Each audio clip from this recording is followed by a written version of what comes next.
गुरुर् साक्षात् परब्रह्म तस्मै श्री गुरुवे नमः. त्वदीयपादपङ्कजं नमामि देवी नर्मदे. खरं तर मी आज पहिल्यांदा नर्मदा परिक्रमा किंवा या सगळ्या विषयावरती बोलण्यासाठी आज पहिल्यांदा या ठिकाणी आलो आहे. कारण माझ्या गुरु महाराजांनी मला तशी अनुमती दिली नाही की बा तू जावं आणि कुठे सांगावं, किंवा सांगायचंही असलं तर फार मोजकी लोक असतील, आपल्यापैकी असतील, परिवारातली असतील तर सांगावं, अशी त्यांची आज्ञा होती. त्यामुळे मी वर्षभरापासून कुठेही परिक्रमेच्याबद्दल बोलायला गेलो नाही. पण राजेशजींचा मला जसा फोन आला आणि या जागेबद्दल जसं मला बोलले आणि मग मनात विचार आला की ही गुरु आज्ञाच आहे, हे गुरुस्थानच आहे, कारण शेवटी गुरुतत्व एकच आहे. आणि मग विचार केला की इथे येऊन आज आपण नर्मदा परिक्रमेवरती बोलायचं. आता माझा थोडक्यात तसं परिचय द्यायची गरज नाही, पण थोडंसं काही सांगतो. मी सुशांत जयंत बल्लाळ, अमरावतीला माझं राहणं आहे. यवतमाळ अर्बन बँकेमध्ये मी नोकरी करतो. 2021ला म्हणजे आता हे जे लॉकडाऊन लागलं होतं त्याच्या आधी एकदा गिरनारला दर्शनाला गेलो. खूप दिवसाची इच्छा होती. गिरनारला दर्शनाला गेलो आणि तिथे दर्शन करून खाली उतरल्यानंतर मनात एक विचार आला की बा हे जागा काहीतरी वेगळी आहे, हे तत्व. कारण त्याच्यापूर्वी फार काही संबंध नव्हता. म्हणजे दर्शनाला जायचं म्हणून कुठेतरी जायचो जवळपास, पण असं फार लांबपर्यंत पहिल्यांदाच दर्शन गेलो. तिथे ती एक ऊर्जा काय जाणवली, तो संचार आला आणि मग मनात विचार आला की आता दर महिन्याला गिरनारला यायचं आणि दर्शन करायचं. मग असा 12 महिने नित्यनेम केला. मग तो करताना मग लक्षात आलं की आपण तर जातो आहे, ही आपलं जाणं सुरू आहे, पण महाराज आपल्याला बोलवत नाही आहेत. मग माझ्या गुरु महाराजांचं स्मरण केलं. नाशिकला परमपूजनीय नारायण काका ढेकणे महाराज हे होते, आता ब्रह्मलीन झालेत. त्यांच्याकडनं मला शक्तिपात दीक्षेचा अनुग्रह झाला. मग त्या महाराजांना मी स्मरण केलं आणि त्यांना म्हटलं की मी हे संकल्प घेतो आहे, कारण यापूर्वीचं माझं आयुष्य असं होतं की मी कुठली तरी गोष्ट ठरवायचो आणि आरंभशूर म्हणून माझ्या घरच्यांना सगळ्यांना ख्याती होती की हा काहीतरी सुरुवात करतो पण याचा शेवट होत नाही व्यवस्थित. तर महाराजांना म्हटलं की महाराज आता हे करतो आहे, याच्यासाठी शक्ती मला तुम्ही द्या. आणि महाराजांनी माझ्याकडनं दर महिन्याला गिरनारचं दर्शन आणि ती माझी जी काही इच्छा होती ती महाराजांनी माझी पूर्ण करून घेतली. मग त्या दर्शन करतानाच्या काळामध्येच तिथेच महाराजांना बोललो की दत्त महाराज, माझी इच्छा आहे, मला नर्मदा परिक्रमा खूप वर्षांपूर्वीपासून करायची इच्छा होती, ती पण करायची आहे, ती माझी तुम्ही करून घ्या. तिथे महाराजांना साकडं घातलं. दर महिन्याला जायचो. प्रत्येक महिन्याला महाराजांकडे तेच मागितलं की महाराज माझी इच्छा आहे, तुम्ही माझ्याकडनं हे करून घ्या. आज आमच्या गुरु परंपरेमध्ये राखे गुरुजी म्हणून आमचे गुरुजी आहेत, जे आता आज सध्या ज्यांना दीक्षाधिकार दिलेले आहेत, आज गुरुस्थानी आहेत. मग त्यांना फोन केला की गुरुजी मला जाण्याची इच्छा आहे, तुम्ही परवानगी द्या. तर एकदम त्यांना थोडंसं वेगळं वाटलं की बा हा एकदम नर्मदा परिक्रमेची अशी कशी काय परवानगी मागतो आहे. मग त्यांनी मला काही प्रश्न विचारले आणि ती विचारल्यानंतर मग त्यांनी मला सांगितलं की तू आता जाऊ शकतो, जायला हरकत नाही. मग गिरनारला असतानाच ठरवलं की मी कार्तिक पौर्णिमेला गिरनारची जी परिक्रमा होते ती परिक्रमा करील आणि परिक्रमा केल्यानंतर दत्त पौर्णिमेलाच मी गिरनार ओंकारेश्वरावरनं परिक्रमा उचलेल. हा माझा निश्चय त्याच दिवशी पक्का झाला आणि ठरल्याप्रमाणे सगळ्या गोष्टी महाराजांनी माझ्याकडून करवून घेतल्या. आज खरं तर राजेशजींना मी फोनवर बोलताना ही गोष्ट बोललो होतो की बा मी एकटा काही या ठिकाणी बोलणार नाही. कारण नर्मदा परिक्रमा हा विषय असा आहे की अनेक लोकांची इच्छा असते, कोणीतरी काहीतरी वाचलं असतं, कोणीतरी काहीतरी कुठून तरी ऐकलं असतं, पण कुठून कोणी जाऊन आलेलं माहीत पडत नाही, किंवा आलं असतील तर तसं विचारायची संधी मिळत नाही. त्याच्यामुळे नर्मदा परिक्रमेसंदर्भात प्रश्नोत्तर स्वरूपामध्ये हा कार्यक्रम व्हावा अशी मी त्यांच्याकडे इच्छा व्यक्त केली होती. कारण मी एकटा बोलत राहणार, तुम्ही ते ऐकणार, पण तुमच्या मनात जो काही संशय आहे किंवा एखादी तुमची गोष्ट तुम्हाला जी विचारायची आहे त्याचं जर निरसन होत नसेल तर मग एवढं मोठं सगळं सांगून त्याचा उपयोग होणार नाही. आणि महाराजांनी ही माझ्याकडनं सेवा याच्यासाठीच करून घेतली आहे आजची, की या निमित्ताने कोणाला तरी नर्मदा परिक्रमा घडावी आणि त्याच्याबद्दल माहिती व्हावी, त्याच्यासाठी हा सगळा कार्यक्रम महाराजांनी घडवून आणला अशी माझी इच्छा आहे, असं माझं मत आहे. 7 डिसेंबर 2022ला ओंकारेश्वरावरनं मी नर्मदा परिक्रमा उचलली. त्या दिवशी दत्त जयंती होती. गुरूंना फोन केला, आज्ञा घेतली, दत्त महाराजांचं स्मरण केलं, तिथे विधिवत पूजा केली आणि पूजा करून परिक्रमा करण्याचा संकल्प घेऊन चालायला सुरुवात केली. त्याच्या आधीपर्यंत नर्मदा परिक्रमा करताना काय काय काळजी घ्यावी लागते, त्याचे नियम काय, लागणारं साहित्य काय, याच्याबद्दल कुठलीही कल्पना जास्त नव्हती. 1-2-3 ढोबळमानाने ज्या कल्पना असतात तेवढ्या होत्या, पण त्याच्या व्यतिरिक्त कुठलीही कल्पना नाही. नर्मदा परिक्रमा करण्यासाठी कुठली शारीरिक काही गोष्टी आपण जशा करतो की चालण्याची सराव करतो वर्षभर, किंवा अन्य काही गोष्टींचा सराव करतो, तसा कुठलाही सराव केला नाही. जो काही गिरनारच्या दर्शनामध्ये माझा झाला तेवढाच, उर्वरित काहीही सराव केला नाही. सामान कुठलं घ्यायचं, काय घ्यायचं, यूट्यूबवर 1-2-4 लोकांचे व्हिडिओ बघितले, त्यानुसार सामान आपलं घेतलं. ते पूर्णही नव्हतं, कुठेतरी कमी होतं, पण जे होतं ते घेतलं आणि गेलो. माझी परिक्रमा ही माझ्याकडनं झालीच नाही, हे माझं ठाम मत आहे. याचं कारणही सांगतो. ते गुरु महाराजांनी माझ्याकडून करवूनच घेतली, अक्षरशः म्हणजे अशी करवून घेतली की माझं बोट धरून माझ्याकडनं ती करवून घेतली. कारण परिक्रमा करण्यापूर्वी आयुष्यात कधीही 3-3:30 वाजता उठायचा संबंधच नाही. सूर्योदय होताना कधी पाहिलाच नाही, कारण कामच नाही पडलं. थंड पाण्याने आंघोळीची सवय नाही, कधीच थंड पाण्याने आंघोळ केली नाही. करायला जाव तर घरचे म्हणायचे, अरे तू बारीक आहे, ताप येईल, काय होईल, सर्दी होईल, त्रास होईल.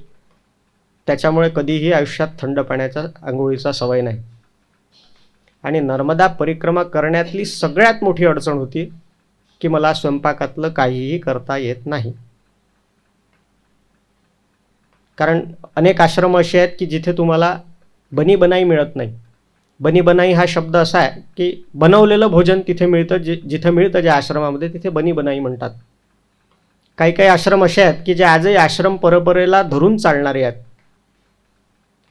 ते लोक तुम्हाला शिधा आटा देतात, भांडे देतात, इंधन देतात, किंवा आजकाल आता गॅसवर बऱ्याच ठिकाणी आल्या, ते सगळी साहित्य तुम्हाला दाखवतात. तुम्ही तुमचं भोजन बनवा, ते भांडी घासून ठेवा, जेवा आणि आराम करा. असं आजही आश्रमांमध्ये ती व्यवस्था काही काही ठिकाणी आहे. पण आता बरेचशे आश्रमांमध्ये बनवलेलं भोजन मिळतं, त्याच्यामुळे मला जेवणही मिळत नव्हतं. पण माझी परिक्रमा का पूर्ण झाली आणि ती गुरु महाराजांनीच का केली? कारण मला जेवण बनवता येत नाही म्हणून उपाशी राहावं लागलं असा एकही दिवस निघाला नाही. रोज कुठून ना कुठून कशी ना कशी माझी व्यवस्था झाली. ज्या दिवशी माझी चूक झाली, ज्या दिवशी माझ्याकडनं काहीतरीच अपराध घडला, त्या दिवशी मात्र मला उपवास दिला. पण तोपर्यंत मात्र मला कधीही काम पडलं नाही. लोक मोठे मोठे भाषण होतात, त्या भाषणांमध्ये माया, मोह याच्याबद्दल सगळेजण चर्चा करतात, सांगतात. अनेक लोकही सांगतात. हा मोह किती वाईट तो मला परिक्रमा सुरू केल्यानंतर 1 तासानंतर कळला. कारण माझ्या पाठीवरती वजन 20 किलो होतं.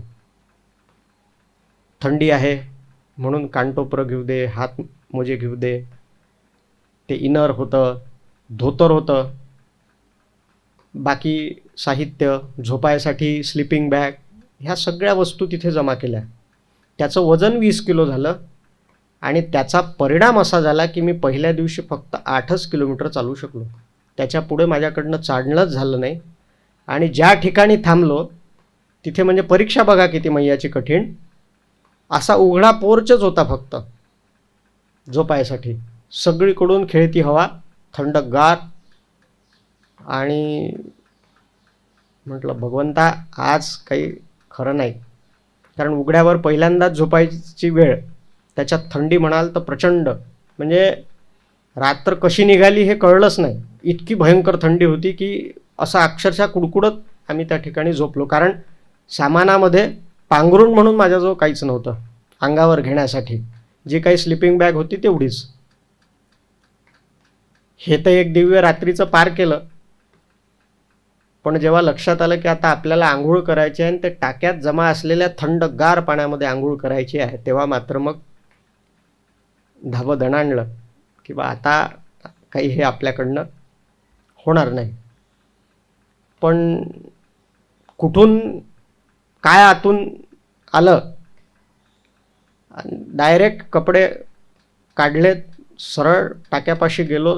तिथे जे बादली ठेवली होती ती बादली भरली आणि सरळ अंगावर ओतली.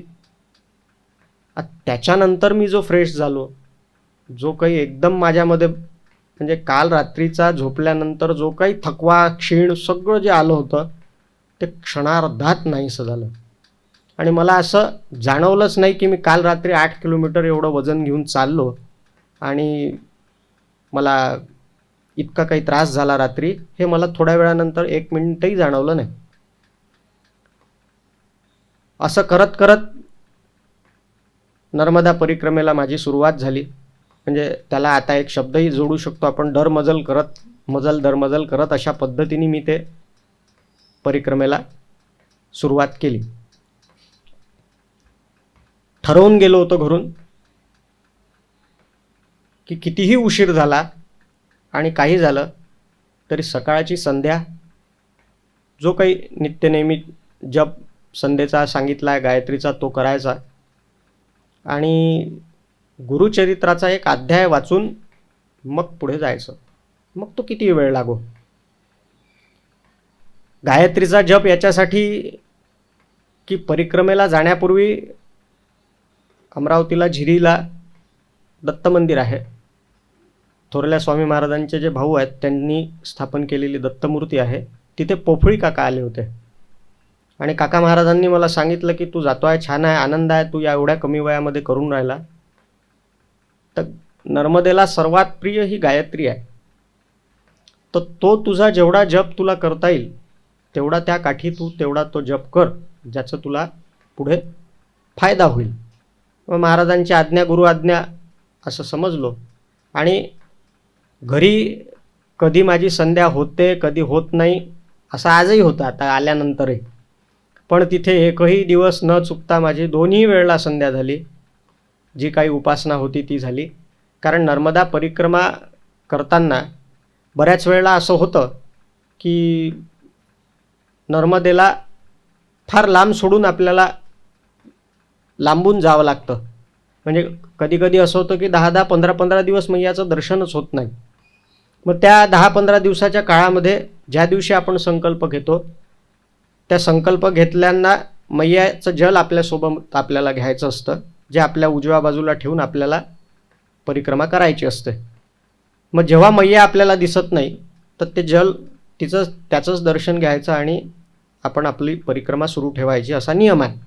मग त्या घेतलेल्या मैयाच्या जलाची रोज पूजा करायची असते, तिची आरती करायची असते, हा नियम आहे. तोही नियम तिथे गेल्यावरच. त्याच्या आधी कधी नर्मदा मैयाची आरती माहीत नव्हती ना, ते अष्टक पाठ झालं होतं. हा शंकराचार्यांनी केला एवढं ऐकलं होतं, पण ते अष्टकही पाठ नाही झालं ना, ते आरती कधी पाठ म्हणजे माहीतच नव्हतं की ही अशी काही आरती आहे म्हणून. पण ते मैयाचं सगळं नियोजन असतं.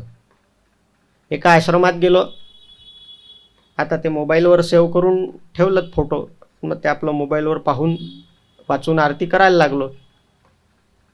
मग ते बाबाजी माझ्याजवळ आले, बोलू पंडित हो हाँ पंडित हूँ तो याद नहीं है क्या? बोले. म्हटलं बाबा जी याद नहीं है. ठीक है बोले, कोई मैया की वैसी इच्छा है, पढो पर ठीक पढो.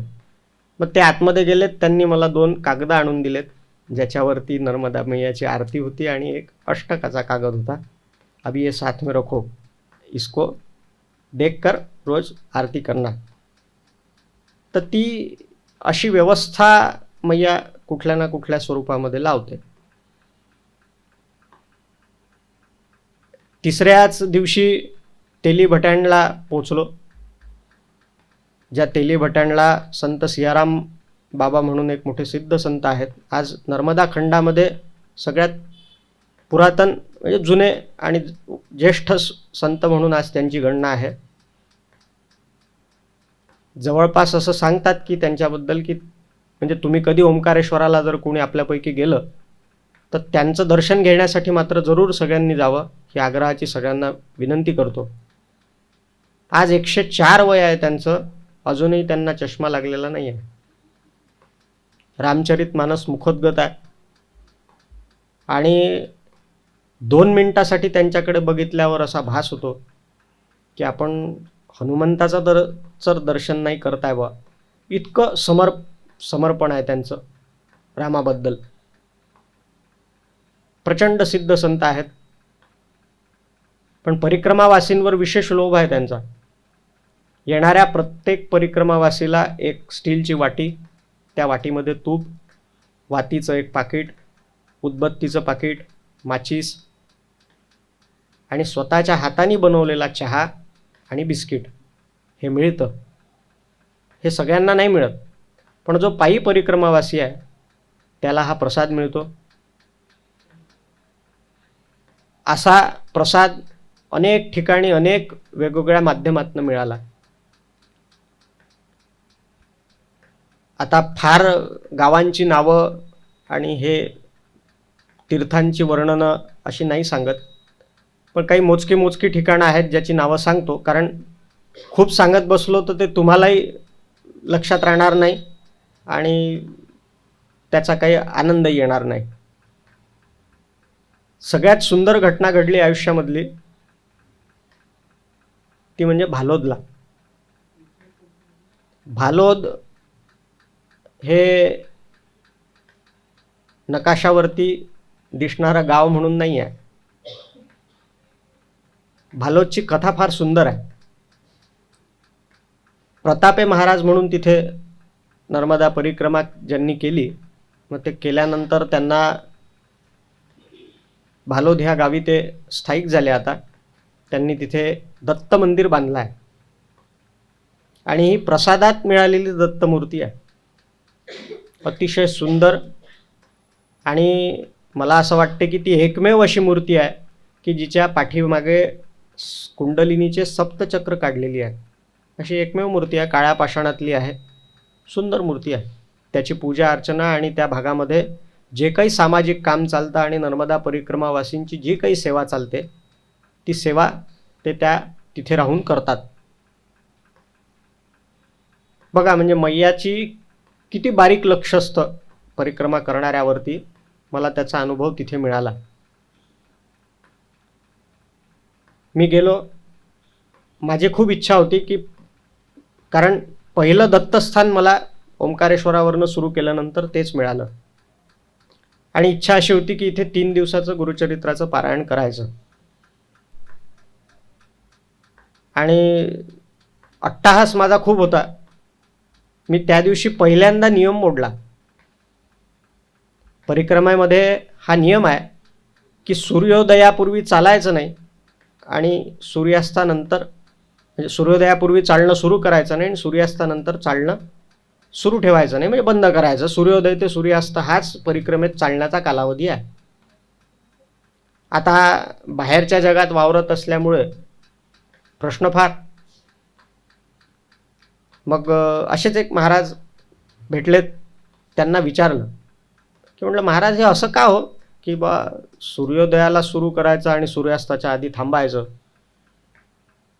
हे पटत नाही बा. म्हणजे कधी कधी लवकरही निघालं तर थोडं जास्त चालणं होतं बा.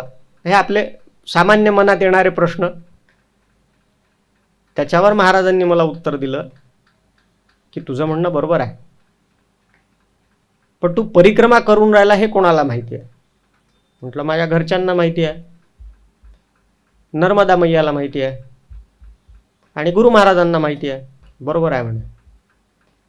पण समजा तू नर्मदा परिक्रमा करतो आहे ह्याची जर साक्ष द्यायला कोणाला बोलावलं तर कोण येणार? म्हटलं हे नाही सांगू शकत.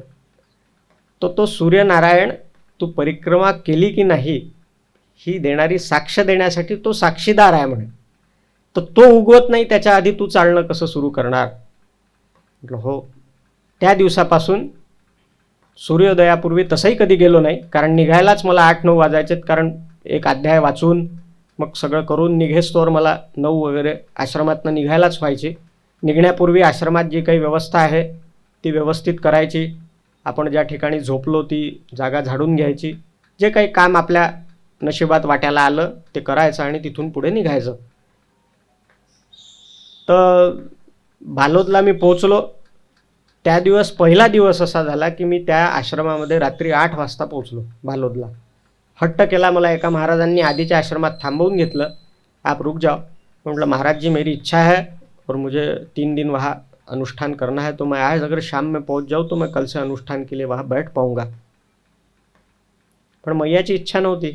दत्त महाराजांनी परिक्रमेत माझ्याकडनं पारायण व्हावं अशी महाराजांची इच्छा नव्हती. मी बालोदला गेलो. सकाळी उठलो, नित्यनेमिक अन्निक जे होतं ते आटोपलं आणि प्रतापे महाराजांना म्हटलं की महाराज असा माझा परिचय दिला आणि म्हटलं माझी असं पारायण करण्याची इच्छा आहे. ही जागा पारायणासाठीच आहे म्हणे, पण तुला पारायण करायचं असेल तर तुला 7 दिवस मुक्काम करावं लागेल म्हणे. मी बँकेतून सुट्टी घेऊन परिक्रमेला निघालेलो. माझ्याकडे 140 दिवसांचा वेळ होता, कारण तेवढीच सुट्टी मिळाली होती. आता 7 दिवस जर या आश्रमात राहिलो तर माझं सगळं गणित बिघडणार. म्हटलं महाराज 7 दिवस नाही राहू शकत, 3 दिवस करू शकतो. नाही म्हणे तू 3 दिवस राहा, 3 दिवसाच्या वर तू आश्रमात राहू शकत नाही म्हणे. म्हटलं का? कारण आता तू संन्यासी आहे म्हणे आणि संन्याशाला 3 दिवसाच्या वर एका ठिकाणी राहण्याचा अधिकार नाही. तुझ्या हातात कमंडलू आणि दंड आहे म्हणजे तू संन्यासी आहे म्हणे. तुला इथे जे परिक्रमावासी म्हणून मान मिळतो तो मिळतो, पण मुख्य मान तुझा ह्या 2 गोष्टी असल्यामुळे आहे. त्याच्यामुळे 3 दिवसाच्या वर तू या ठिकाणी राहायचं नाही. आता महाराजांची आज्ञा. म्हटलं ठीक आहे महाराज, मग आता 3 दिवस राहतो म्हटलं मी. तो पूर्ण दिवस राहिलो आणि दुसऱ्या दिवशी सकाळी मला महाराजांनी बोलावलं. महाराज म्हणे तुला थांबवून घेतलं, तू थांबला, ही मैयाची इच्छा होती म्हणे. म्हटलं का हो महाराज असं का बरं? म्हणे त्या विमलेश्वराला प्रचंड वादळ आलं आणि वादळामुळे एक नाव सुरतच्या दिशेला भरकटली. त्याच्यामुळे तिथे सध्या नावा बंद केल्या आणि 1 लाखाच्या वर तिथे संख्या जमा झाली होती परिक्रमावासींची. म्हणजे गाडीनी पायी जे येतात ते सगळे तिथे थांबतात आणि तिथून नावेनी दुसऱ्या तटावर जातात. 1 लाखाच्या वर लोक तिथे जमा झाली. तिथे पाणी मिळत नाही प्यायला, टँकरनी पाणी येतं. खाण्याला तिथे सोय नाही. अशी प्रचंड हाल सगळ्या लोकांचे तिथे जे माझ्या आधी होते त्यांचे झाले. सुदैवानी मैयानी माझं 3 दिवस मला बालोदला थांबवून घेतलं. महाराजांची माझ्याकडनं सेवा करून घेतली आणि 3 दिवसानंतर मी गेलो तर मग मात्र सगळं नॉर्मल झालेलं होतं. म्हणजे मैया किती लक्ष देते की याच्याकडनं ते होणार नाही, ह्याला त्रास होईल. आणि गुरु महाराज होतेच पाठीशी. त्याच्यामुळे तिथे जाऊन माझे काही हालही झाले नाहीत. मला तिथे थांबावंही लागलं नाही. मी संध्याकाळी पोहोचलो. रात्री 2 वाजता मला नावेचं तिकीट मिळालं. 2 वाजताचा माझा नंबर होता. मी रात्री 2 वाजता उठलो, आंघोळ केली, नावेत बसलो आणि नावेतनं तट परिवर्तन केलं. काही मुख्य नियम परिक्रमेचे थोडं मी असं म्हणजे थोडं इकडे थोडं तिकडे असं सांगत जाईल. म्हणजे आता काय खूप ठरवून असं काही आलो नाही आहे, कारण बोलत नाही हे पहिलेच तुम्हाला सांगितलं. जसं जसं सुचतं आणि महाराज जसं माझ्याकडून बोलवून घेतील तशा पद्धतीने बोलतो. परिक्रमेचे नियम जे होते त्यातला पहिला नियम तर तुम्हाला एक सांगितला की सूर्योदय ते सूर्यास्त हा नियम आहे. दुसरा नियम होता की परिक्रमेला बरेच जणांचे वेगवेगळे नियम असतात, पण तुम्ही जितके नियम कराल तेवढी तुमची परीक्षा कठीण होते. म्हणून मग सांगणाऱ्यांनी हे भय घालून दिलं मनात की जास्त काही संकल्पात सांगू नको, मग उगाच सांगशील मग ते अडकून जाशील, मग होणार नाही, पहिलेच सुट्टी घेऊन चाललाय, असं सगळंच येणारा जाणारा जो तो बोलायचा. मग ठरवलं की बा आपण बिन चपलेची काही परिक्रमा करू नये, ते आपल्याकडनं होणार नाही. म्हणून बूट घालून मी पूर्ण परिक्रमा केली. कधी कधी त्रासही झाला त्याचा, पण ठीक आहे, सुखरूप परिक्रमा पार पडली. आणि दुसरा नियम हा सगळ्यात महत्त्वाचा आहे की मैया तुमच्या उजव्या हाताला ठेवूनच तुम्हाला चालायचं आहे.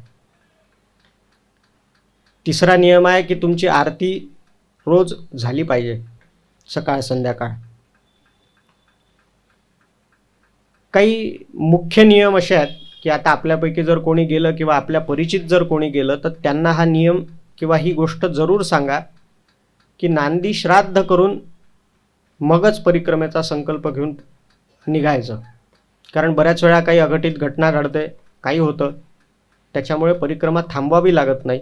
नांदी श्राद्ध करावं अशी एक सगळ्यांनीच तिथे गेल्यानंतर ते करून मग संकल्पाची पूजा करून निघावं. हे 4-5 महत्त्वाचे नियम. आणि एक आणखीन महत्त्वाचा नियम म्हणजे आरसा पाहायचा नाही. आता डोक्यावर केस नाही, हाताने गंध लावायचं, जे जिथे लागेल तिथे लागेल, आणि सकाळी उठले आपले की निघायचं. आरसा का नाही पाहायचा बा? मग हाही प्रश्न मनात आला. मला असे खूप प्रश्न पडले त्यांना, परिक्रमेच्या काळामध्ये प्रचंड प्रश्न पडत गेले. आरसा का नाही पाहायचा, आरसा का नाही पाहायचा? मग मी तेही प्रश्न विचारला. तर मला सांगितलं की आपण चालताना थंडी आहे, ऊन आहे, त्यांनी तुमची त्वचा काळी पडते. आणि मग ते पाहिलं की अरे यार, आपण इतके गोरे होतो, काळे झालो. मग तो एक मनामध्ये प्रश्नचिन्ह उभं राहतं आणि त्याच्यामुळे पाहायचंच नाही. मग आरसे तिथे मिळतही नाहीत आणि पाहायचा नाही म्हणजे नाही. आणि एक संकल्प केला होता की पूर्ण परिक्रमा पायी करील. तर तुम्ही जसे संकल्प घेता तशी परीक्षा घेते. आता पायीचा संकल्प घेतला, रस्ता प्रचंड खडतर, म्हणजे नुसती गिट्टी, आणि जायचं बा. गेलो तर आता चप्पल माझ्यासोबत एक वृंदावनचे महाराज होते, त्यांच्या पायामध्ये चप्पल नव्हती, ते मला परिक्रमा काळामध्ये मिळाली. तर मग आम्ही सोबत दोघं जण चालायचो. तर त्यांच्या पायामध्ये चप्पल नसल्या कारणाने त्यांना चालायला वेळ लागत होता. म्हणून मी थोडा समोर जाऊन बसलो. मला बसलेलं पाहून एक माणूस माझ्याजवळ आला, गाडी घेऊन आला. बाबाजी बहुत थक गए हो क्या? हाँ थोड़ा थक गए हैं, पानी पिएंगे, थोड़ा विश्राम करेंगे, आगे जाएंगे. धूप भी बहुत हो गई है, आप ऐसा करो गाड़ी पे बैठ जाओ, मैं आगे आश्रम तो छोड़ देता हूँ. 2 मिनिटासाठी इतकं छान वाटलं की चला आता हे ठेवावं बॅग गाडीवर आणि बसावं. पण लगेच जसा कमंडलूला हात लावला आणि लक्षात आलं की नाही, आपण परिक्रमेत आहोत, आपल्याला पायी संकल्प आपण घेतलाय. त्याच्यामुळे प्रचंड, म्हणजे इतके प्रचंड की आता मी काहीचा उल्लेखही करू शकत नाही. इतके तुमची क्षणोक्षणी परीक्षा असते की तुम्ही झोपल्यात की जागे आहे हे ती चेक करत राहते. थोडंही तुम्हाला डुलका आला की ती लगेच मनात सारखे प्रश्न येत राहतात. रोज एकटं चालणं सवय नाही, मग नामस्मरण करायचं बा, मग ते करता करता वेगवेगळे विचार डोक्यामध्ये फिरत राहायचे, कारण कधी सवयच नाही ह्या सगळ्या गोष्टीची. मग हे करता करता प्रश्न येत गेले. मग कुठेतरी एक दिवस असंच मला एक मोबाईल उघडला तर मला कीर्तन दिसलं रामदासी बुवांचं. ते गुरुचरित्रावरचं कीर्तन होतं. मग मी ते सगळे कीर्तनाचे पार्ट तेवढ्या त्या सगळ्या धामधुमीत डाउनलोड केले आणि ते ऐकत मग मी परिक्रमा चालायचो. लोक माझ्याकडे बघायचे की हे कोण आलं बा ध्यान. चालू द्या, लोकांना जे वाटते ते, आपण आपला आनंद घेत चालायचो. पण मला त्याचा म्हणजे महाराजांनी दाखवलंही मला, ते सुचवलंही त्यांनीच. त्याचा फायदा इतका झाला मला की माझ्या मनात पडणारे प्रश्न, ज्या दिवशी मला ते प्रश्न यायचे रात्री झोपताना म्हणा किंवा दिवसा चालताना, आणि ते प्रश्न मनात पडले की त्या कीर्तनात मला त्याचं उत्तर मिळून जायचं. मी हे बुवांना पण सांगितलं की बुवा माझ्यासोबत असं असं झालं. म्हणे आनंद आहे म्हणे, माझ्या सांगण्याचा काही चांगला उपयोग झाला असं मला त्यांनी सांगितलं. हा सगळा प्रवास केला आणि छातीत धडकी भरवणारा जो कुठला प्रवास होता तो होता शूलपाणीच्या जंगलातला. त्याच्या आधी सगळ्यांना असं कळलं, म्हणजे आम्ही सांगणाऱ्यांनी सांगितलं की स्वतःचे पैसे घेऊन जायचे नाही, कारण तुम्ही संन्याशी म्हणून जाताय, पैसे न्यायचे नाही. मग गेलोच नाही. जे भेटले ते आपले घ्यायचे बा, जे काय करायचं. आणि मग कळलं की आपण पैसे घेतले नाही, ही फार मोठी चूक केली. कारण त्या शूलपाणीच्या जंगलामध्ये गोपालची पाकिटं शेवेची याच्या व्यतिरिक्त काहीही भेटत नाही. म्हणजे नाश्ता हा प्रकारच तिथल्या लोकांना माहीत नाही, आणि दूरदूरपर्यंत तर माणसंच दिसत नाहीत. नुसता पहाड आहे आणि झाड नाही त्याच्यावर की काही नाही. आता तो एवढा मोठा पहाड, पाठीवरची बॅग घेऊन चढणं, 7 दिवस लागलीत मला ते सगळं पार करायला. पण काही काही ठिकाणी आता वेगवेगळ्या लोकांच्या कडनं ती व्यवस्था आता तिथे झाली आहे, आणि बऱ्याचशा गावांमध्ये आजकाल आता सेवा केंद्र चालतात नर्मदा परिक्रमावासींसाठी. तिथे तुम्हाला त्यांच्याकडनं जे ते शक्य होतं ते बनवून खाऊ घालतात.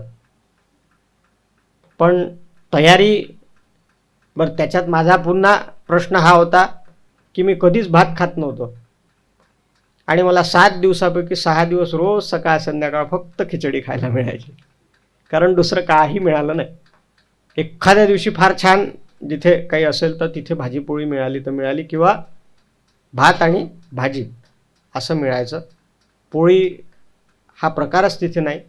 तिथे टिक्कड मिळते, म्हणजे आपल्याकडच्या 4 पोळ्या असतात तेवढी भाकरीसारखी एक पोळी मिळते, की एक तू घे आणि खाऊन मोकळा हो.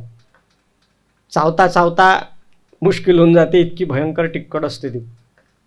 ती खायची कधी सवय नाही, पण केलं. एक दिवस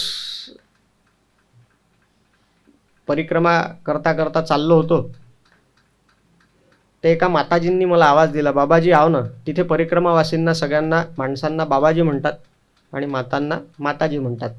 बाबाजी आओ ना, कुछ चाय पानी ले लो, कुछ बालभोग कर लो. मतलब मैया अब भी पिछले ही घर पे चाय मिला, अभी चाय नहीं होना, तो पानी तो भी पी लो. मतलब मैया पानी है कमंडल में, मैं आगे जाता हूँ. म्हणून एक पाऊल असं उचललं आणि समोर जायला गेलो तर त्या बाईच्या डोळ्यामध्ये पाणीच दिसलं. म्हणे बाबाजी मेरे से कुछ गलती हुई क्या? मतलब नहीं माताजी, क्या हो गया? तो आप नहीं आओगे तो माताजी नहीं आएगी, और माताजी नहीं आएगी तो बड़ा पाप लग जाएगा. बोले आज दिन भर से मेरे घर पे कोई नहीं आया, बोले परिक्रमावासी. असं म्हटल्यानंतर मग माझ्याकडनं पुढचा पायच उचलला गेला नाही. म्हटलं माताजी आप एक काम करो, आप चाय बनाओ, मैं चाय पी के जाता हूँ. त्या बाईंच्या घरी मी बसलो. इतक्या आनंदाने आणि प्रेमाने, म्हणजे ते पेपरमिंटच्या गोळ्या टाकून बनवलेला चहा होता, तो पिला. एक कसा पिला हे नाही समजलं, तो पिऊन घेतला. त्यांना इतका आनंद झाला, इतका आनंद झाला. मी गेल्याचा आनंद नव्हता तो. त्यांना आनंद झाला होता की मैया या निमित्ताने माझ्या घरात 2 मिनिटं थांबली. खूप आनंद. आणि त्यांच्या घरात 18 विश्व दारिद्र्य. म्हणजे असं समजा की तो काळाच चहा होता, त्याला थोडा पांढरा रंग मिळाला होता बस. तो मी परिक्रमावासी असल्यामुळे तसा कसा पाजायचा बा.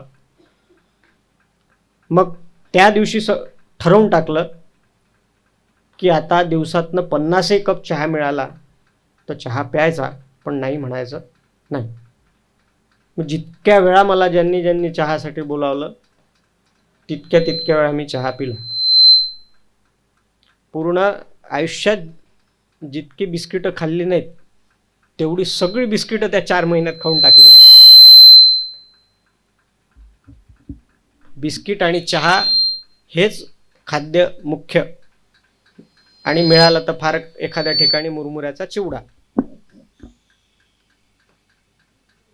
जेव्हा हा खडतर प्रवास जो होता म्हणजे ओंकारेश्वर ते गोरा कॉलनी. पहिल्याचा आगत स्वागत खूप छान, आणि नंतर तुमच्याकडे बघणारही कोणीच नाही. एकदम विपरीत परिस्थिती. जुनी बऱ्याच लोकांच्या पुस्तकांमधनं तुम्ही काही वाचलं असेल, किंवा बऱ्याचशा लोकांच्या पुस्तकांमधनं हे अनुभव पण आले असतील. जगन्नाथ कुंटेंच्याही पुस्तकामध्ये आहे की हा जो बोरखेडी ते गोरा कॉलनी हा जो परिसर होता, ज्याला आज शूलपाणीचं जंगल म्हणतात, इथे सगळं लुटल्या जायचं, काहीच तुमच्याजवळ ठेवल्या जायचं नाही. पण आता तशी परिस्थिती नाही. आता तिथे कुठल्याही प्रकारची लूटपाट होत नाही. जे आदिवासी लोक आहेत आज तेच पॉटर म्हणून आपलं काम करतात. आपलं सामान घेऊन बऱ्याच लोक आहेत. आता सेवानिवृत्तीनंतर बरेच जण परिक्रमा करणारे निघतात सगळे, तर ते लोक तिथे त्यांच्या पाठीवरती सामान देतात. ते 200-300 रुपये त्या सामानाचे घेतात आणि एका विशिष्ट अंतरापर्यंत ते पोचवून देतात. तो बोरखेडी ते गोरा कॉलनी हा प्रवास शूलपाणीच्या जंगलातला प्रचंड शारीरिक तुमची तयारी आहे का ह्याची परीक्षा घेणारा होता. पहिले तर 7-8 दिवस काहीच वाटलं नाही, छान छान सगळीकडे वा वा वा वा. पण घरच्यांना दाट शक्यता होती की हा 20 दिवसाच्या आत घरी वापस येतो, ह्याचं काही पुढे परिक्रमेत जमणार नाही. म्हणून गोरा कॉलनीनंतर मग मात्र थोडा सधन भाग आहे, गुजरातचा भाग आहे. गोरा कॉलनी म्हणजे गुजरातची बॉर्डर लागते, तिथून गुजरात सुरू होऊन जातं. मग सगळीकडे स्वागत, खायला प्यायला फार छान छान, वा वा वा, सगळं असं करत ह्या तटावरून त्या तटावर.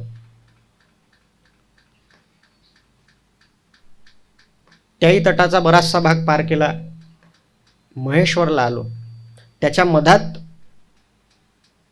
आता रोज चहा पिणं, कधी कधी एकादशी असायची तर मग त्या आश्रमामध्ये भजन असायचं. मग भजनात बसा. आता परिक्रमावासी आहे म्हटल्यावर झोपला आहे बाजूला बा, हेही चांगलं दिसत नाही. मग इच्छा नसताना, अंगात ताकद नसताना बसायचं आपलं टाळ घेऊन, किंवा हातात जे काय होईल ते. डुलक्याही दिल्या बऱ्याच वेळेला. पण आता तिथला पद्धती आहे, आश्रमात राहतो आहे, आश्रमातल्यासारखं राहिलं पाहिजे बा, मग बसायचं. म्हणून आश्रमात मग एकादशीच्या भजनाला बसायचं. त्याच्यामुळे झोप नीट नाही झाली. कधी कधी थंडी जास्त असायची, त्याच्यामुळे झोप लागायची नाही, तर ॲसिडिटी खूप वाढून गेली. माझ्यासोबत एक तिथल्याच भागामधले एक परिक्रमावासी होते. आम्ही दोघंजणं रस्त्याने चाललो होतो, तर आम्हाला एका चहाची टपरी जी असते रस्त्यावरची, त्या माणसाने आवाज दिला, बाबाजी चाय पिलो. तर माझं आणि त्या काकांचं हे संभाषण चालू की बा काका, आज काही मी चहा घेत नाही बा. का, काय झालं? म्हटलं आज ॲसिडिटी खूप वाढली आहे, तर रस्त्याने एखादं मेडिकल लागलं तर एक गोळी घेऊन घेतो बा ॲसिडिटीची. आणि कुठे जर काही चहा घेण्यापेक्षा जर ते फ्लेवर्ड मिल्क मिळालं तर ते घेतो, आणि मग आपण समोर जाऊ. तर काका म्हणाले, अरे हे गाव मोठं आहे म्हणे, समोरच बसस्टँड आहे म्हणे. आता त्यांच्या परिचयातलाच भाग होता म्हणे, समोर बसस्टँड आहे, आपल्याला तितक्यात मिळून जाईल म्हणे. म्हटलं फ्रुटी म्हणा, किंवा ते फ्लेवर्ड मिल्क मिळतं तशा पद्धतीचं काही, अमूल कूल म्हणा, असं काहीतरी मी पितो बा, म्हणजे थोडंसं मला जे पोटामध्ये जी उष्णता झाली आहे ते थोडं मला बरं वाटेल बा. असं आम्ही दोघांनी चर्चा केली. तरी चहा आणलाच. आता आणल्यानंतर नाही म्हणता येत नाही, म्हणून अर्धा चहा काकांना दिला आणि अर्धा मी घेतला, थोडासा घोटभर, त्याचा मान ठेवायचा म्हणून. आणि आम्ही तिथून त्या रस्त्यावरनं असं चौकात आलो. चौकातून असंच थोडंच समोर जात नाही, ते एक माणूस दुकानातनं धावत आला आणि त्यांनी माझ्या हातावर फ्लेवर्ड मिल्क ठेवलं. तो माणूस, मी, ते काका आणि मी, माझ्या डोळ्याला अखंड धार पाण्याची. काकाही माझ्याकडे पाहत राहिले. तो माणूस आमच्याकडे पाहत राहिला, बाबाजी क्या हो गया, मुझसे कुछ गलती हो गई क्या, आप क्यों रो रहे हो? पण ते कशासाठी डोळ्यातनं आसू आले होते हे फक्त त्या काकांना आणि मलाच माहिती होतं, की किती मला त्या गोष्टीची गरज होती. आणि मैयानी अगदी क्षणार्धात, म्हणजे 5 मिनटं नसेल चाललो मी, 5च मिनटात तिने माझ्या पुढ्यात ते दिलं. थोड्या वेळ मला ते छान वाटलं, पण मग आश्रमात गेल्यावर कळलं की मैया चूक झाली, इतक्या छोट्या गोष्टीसाठी मी तुला त्रास दिला. मग त्यानंतर ठरवून टाकलं की आता काहीच मागायचं नाही, म्हणजे अगदीच नाही मागायचं. आणि त्यानंतर कुठे काही मागायचंही काम पडलं नाही, कुठे वाकायचंही काम पडलं नाही आणि कशाचीच गरज पडली नाही. मी घरून निघताना एवढा मोठा डबाभर वेगवेगळ्या औषधं घेतली होती. काही स्प्रे, पाय दुखला म्हणा किंवा काही झालं तर ते स्प्रे, गोळ्या, वेगवेगळ्या पेनकिलर, सर्दी खोकल्या, थंडीचे दिवस आहेत बा तर सर्दीचे खोकल्याचे असे सगळे औषधं घेऊन निघालो होतो. त्याचंच किलोभर वजन माझ्या बॅगमध्ये होतं. परिक्रमा सुरू केल्यापासून तर संपेपर्यंत ते वाटण्याशिवाय मला घेण्याचं एकही दिवस काम पडलं नाही. मला मैयानी ते कधी घेऊ द्यायची काहीच काम पडू दिलं नाही. ना माझी तब्येत खराब झाली, ना मला कुठल्या प्रकारचं काही ताप आला किंवा काही झालं, सर्दी झाली, काहीच नाही. आता प्रवास करताना कुठे जातो म्हटलं तर कुठलं स्टेशन आलं की लगेच बिस्लरीची बॉटल घेणार आम्ही. आरोचं पाणी पिण्याशिवाय सवय नाही. अगदी काळ्या पाण्यापासून तर सगळ्या पद्धतीची पाणी पिली. म्हणजे एका ठिकाणी तर असं झालं की म्हणजे जेवायलाच मिळालं नाही. आता म्हटलं आता एक तर मला चूक झाली की मला जा या रस्त्याने सांगितलं, मी माझा शहाणपणा करून किनाऱ्याने गेलो. म्हटलं नाही, किनाऱ्याने जाऊ, आज मैयाच्या सान्निध्यात राहू. खूप दिवसानंतर किनारा मिळाला. किनाऱ्याने गेलो तर चढायचं म्हणजे वर असा सरळ खडा पहाड की ज्याच्यावरती आश्रम, त्याच्यामुळे चढायला कुठे जागाच नाही, म्हणून दुपारचं जेवणच मिळालं नाही. सकाळी 6ला सुरू झालेला दिवस 4 वाजेपर्यंत मी तो कसा तरी ओढला, पण आता मग माझ्याकडनं काही होत नाही. आणि इथून पुढचा आश्रम आणखीन 5 किलोमीटर म्हटल्यानंतर मग माझं म्हटलं आता काही इथेच झोपावं लागते आपल्याला, आता होत नाही. भूक प्रचंड लागून गेलेली. मग म्हटलं आता काय करावं. मग वाकलो, म्हटलं चला नाही प्रयत्न तर करू, म्हणून कमंडल पाणी भरलं.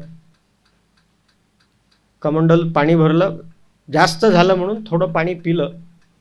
पाणी पिल्याबरोबर मला ढेकर आली. संध्याकाळपर्यंत जेवण झालं नाही याची आठवणही आली नाही.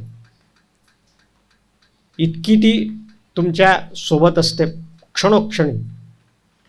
आणि ते पाणी पिऊन झालं, ढेकर दिली, समोर जात नाही. मग दिसलं की त्याच्यामध्ये एक म्हैस मरून पडलेली होती.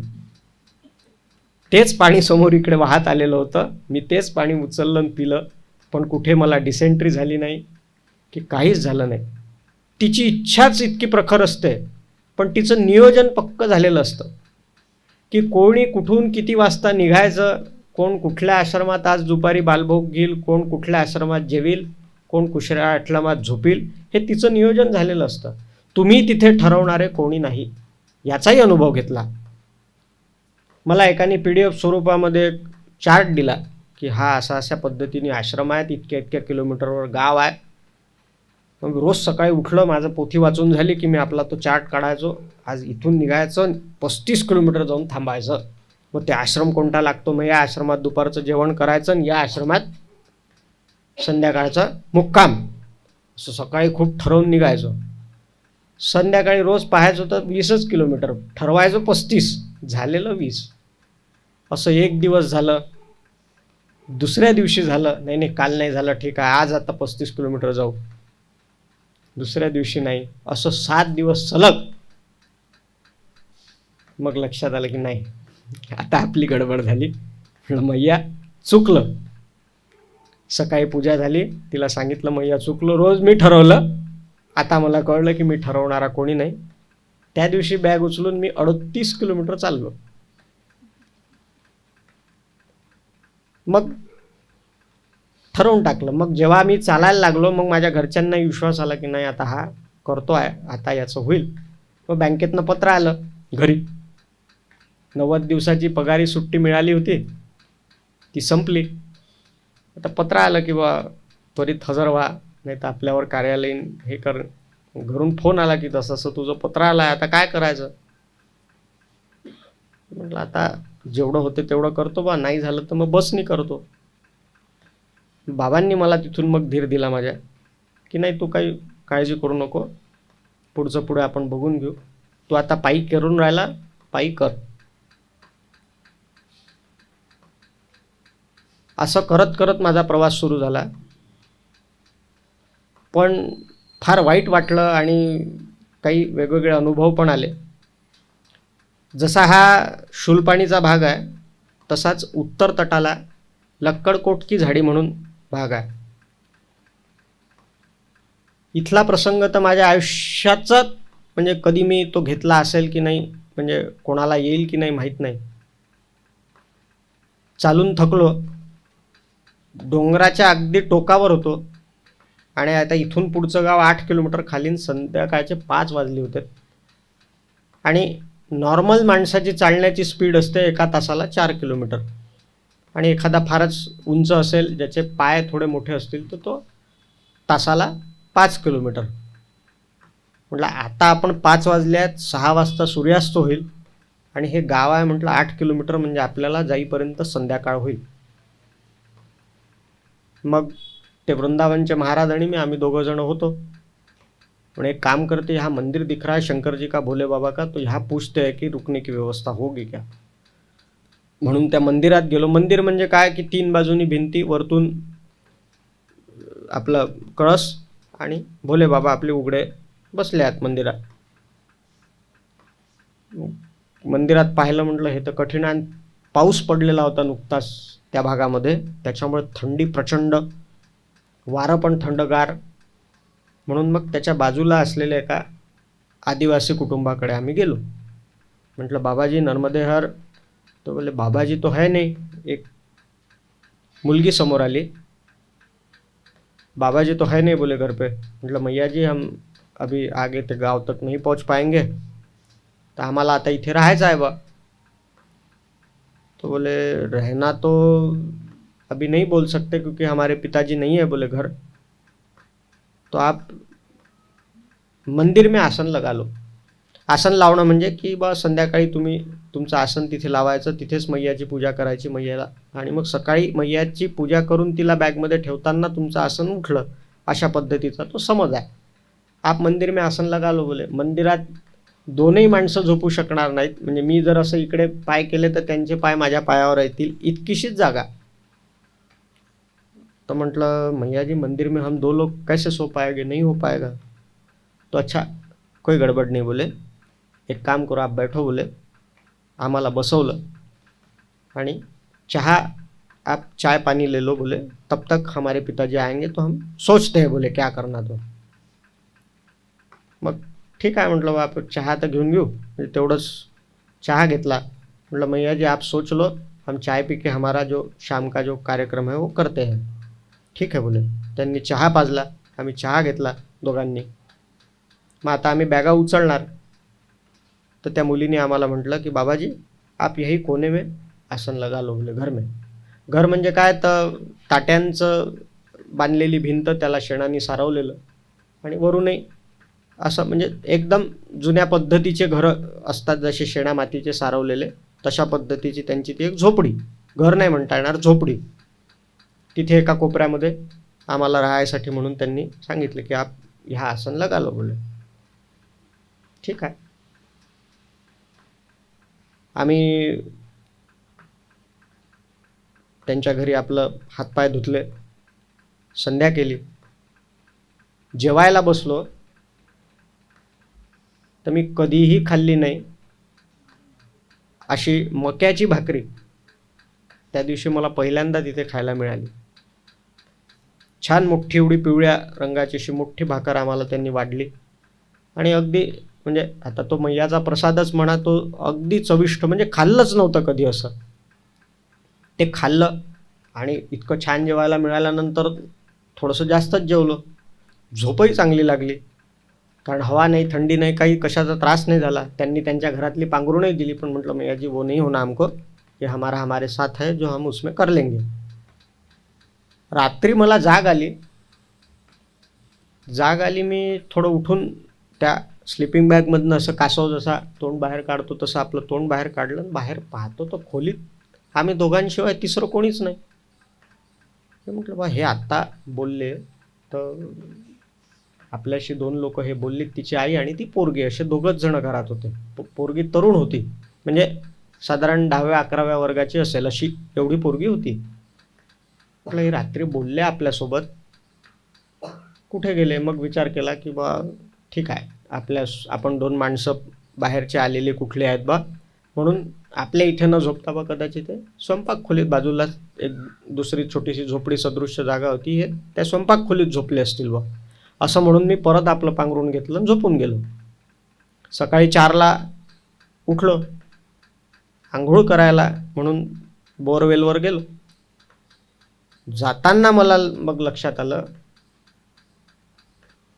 आणि मी जवळपास अर्धा तास रडलो की आम्ही 2 परिक्रमावासी तिथे आलो आहे बा, आणि परिक्रमावासींच्या सोबत आपण कसं झोपायचं? घरात दुसरी झोपण्यासारखी जागा नाही, म्हणून ती माय आणि ती आई आणि ती पोरगी ही 2 जणं एवढ्या थंडीत गोठ्यात झोपली होती, पण आम्हाला त्यांनी घरामध्ये झोपवलं. मग ते पाहिल्यानंतर इतकं हृदय पिळवटून निघालं की आपण शहरामध्ये असताना आपल्याला एखादं पाणी लागलं तर कोणी देत नाही, पण इथे साक्षात म्हणजे हे परिक्रमावासी आहे आणि यांच्यासाठी म्हणून स्वतः गोठ्यात जाऊन झोपली. मग म्हटलं बापरे मैया, तू असं काही दाखवू नको की जेणेकरून म्हणजे माझ्यामुळे पण कोणाला त्रास नको. मग त्यानंतर मात्र आम्ही शक्यतोवर कोणाच्या घरी थांबण्याचं टाळलं, कारण त्या लोकांची श्रद्धाच इतकी आहे की तुमच्यासाठी काय करून काय नाही असं त्यांना होऊन जातं. म्हणजे तुम्ही एखादा शब्द जर तोंडातून काढला तर तुमच्यासाठी काहीही त्यांच्याजवळ पैसे असतील नसतील, पण ते तेवढं करायचा प्रयत्न तुमच्यासाठी जरूर करतात. हे सगळं पार करून मी महेश्वरला आलो. महेश्वरला मग मी 2 दिवस मुक्काम केला. तिथे छान सगळीकडे दर्शनं घेतलीत. समोर जो भाग आहे, मंडला भाग ज्याला म्हणतात, या भागात तर अशी परिस्थिती आहे की तुम्ही नर्मदे हर म्हटलं तर तुम्हाला समोरून कोणी नर्मदे हर पण म्हणत नाहीत, कारण इतकी गरीब लोक आहेत तिथे. नर्मदे हर का म्हणत नाहीत? तर आपण जर नर्मदे हर म्हटलं आणि यांनी काही मागितलं तर आपल्याजवळ द्यायला काहीच नाही, म्हणून नर्मदे हर सुद्धा म्हणत नाही. पण त्या भागामध्ये मला एक कुटुंब असं मिळालं की म्हणजे सेवा करावी तर परिक्रमावासींची किती, आणि ती परिक्रमा का चालू आहे इतके वर्ष अखंडित, कारण अशी लोक आहेत सोबत. म्हणून एक 40 वर्षाचा पुरुष आणि एक 35 वर्षाची महिला असेल, यांचा रोजचा नित्यक्रम मुरमुऱ्याचा चिवडा घ्यायचा, एक केटली होती त्यांच्याजवळ मोठी, त्याला चहा घ्यायचा, तो गाडीला लावायचा, गाडीवर 2 नवरा बायकोंनी बसायचं, एक चटई सोबत, एक पाण्याची कॅन सोबत, हे सगळं घेऊन ते रस्त्याने निघायचे. जिथे कुठे परिक्रमावासी दिसलं की त्याला थांबवायचं, ती चटई टाकायची, त्याला त्या चटईवर बसवायचं, त्याच्याजवळ पाणी नसेल तर त्याला पाणी द्यायचं, चहा द्यायचा, नाश्ता द्यायचा. म्हटलं काय, कुठून आणतात ही लोक एवढी शक्ती? म्हणजे हा समजण्याच्या पलीकडचाच विषय होता. एका आश्रमामध्ये गेलो. आता आश्रमातही कधी राहायची सवयच नाही पडली, कारण कधी काम नाही पडलं.